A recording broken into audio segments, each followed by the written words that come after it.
Gunman, তার পিছনে barricade, অনেক কিছু করে টরে এসছেন, সামনে গার্ড, পিছনে গার্ড, মাথায় পায়ে অনেক জায়গায়। এই যা যা উনি করে এসছেন, এখানে আবার মহিলা বলছে রোবটপ, একটা কার্টুন হতে যাবে, রোবটের মতো পুলিশরা আসছে, বোধহয় সে।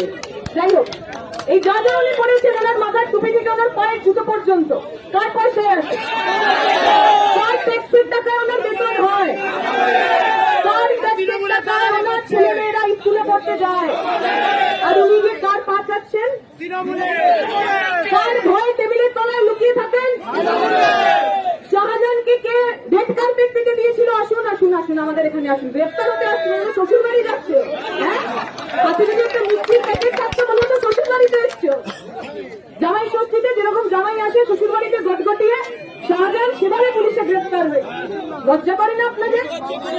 এইখানে যারা রয়েছেন, আমি বিশ্বাস করি অনেক পুলিশ এমন রয়েছে